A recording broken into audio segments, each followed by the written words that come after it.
ऐसे इस बार लोकसभा चुनाव की नैया राम के सहारे पार लगाने की तैयारी भारतीय जनता पार्टी अपने हर प्लानिंग में दिखा रही है।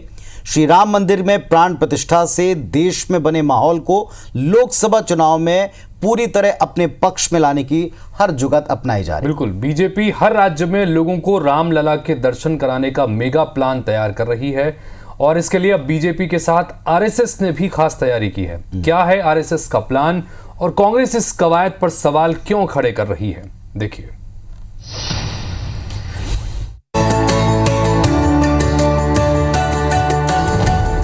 $400 पार का टारगेट, आरएसएस का एजेंडा सेट, मिशन 29 के लिए दर्शन वाला मेगा प्लान।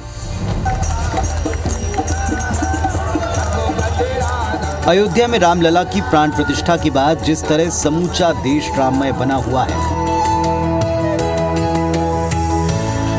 उस माहौल में बीजेपी ने देश भर के सभी सांसदों को अपने क्षेत्र से अयोध्या की विशेष ट्रेनें रवाना करने का टारगेट दिया है। इस मुहिम में अब बीजेपी को आरएसएस का साथ मिल गया है। संघ के अनुषंगिक संगठन विश्व हिंदू परिषद लोकसभा चुनाव से पहले पूरे देश से 10 करोड़ लोगों को ट्रेन और बसों के जरिए रामलला के दर्शन कराएंगे।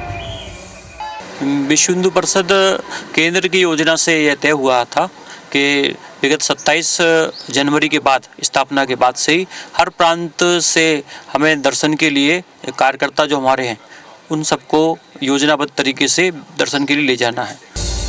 अयोध्या में रामलला के दर्शन वाले प्लान के पीछे बीजेपी और आरएसएस दोनों का एक ही मकसद है, चुनाव से पहले हिंदू वोटर्स को एकजुट बनाए रखना। दूसरी ओर कांग्रेस सवाल उठा रही है कि इतने खर्च के लिए पैसे कहां से आए, कहीं काला धन तो नहीं है, जिस पर बीजेपी ने तीखा पलटवार किया है। विश्व हिंदू परिषद का तो मान सकते हैं कि 8,000 करोड़ रुपया राम मंदिर के नाम पर 90 के दशक में उन्होंने एकत्रित किया था देश की जनता से, जिसका हिसाब किताब आज तक नहीं दिया है।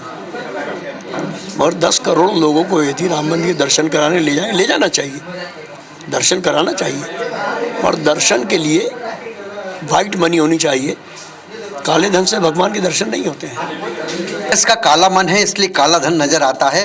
राम को वो काल्पनिक मानते थे, राम से उन्होंने द्रोह किया। जब राम जन्मभूमि पर बड़े मंदिर का लोकार्पण हुआ, उसकी पूजा प्रतिष्ठा हुई, प्राण प्रतिष्ठा हुई, समारोह का उन्होंने बहिष्कार किया। इससे पता लगता है कि राम के प्रति उनकी आस्था क्या है, इसलिए वो किसी को भी राम के पास नहीं जाने देना चाहते हैं। अयोध्या में बन रहे राम मंदिर को पूरा होने में भले ही अभी वक्त लगे, अयोध्या में रामलला के दर्शन कराने के बहाने बीजेपी और आरएसएस की रणनीति हिंदू वोटर्स को एक कर साधे रखना है। अब इन धार्मिक यात्राओं का फायदा बीजेपी को चुनाव में कितना मिलता है, इसके लिए नतीजों तक इंतजार करना पड़ेगा।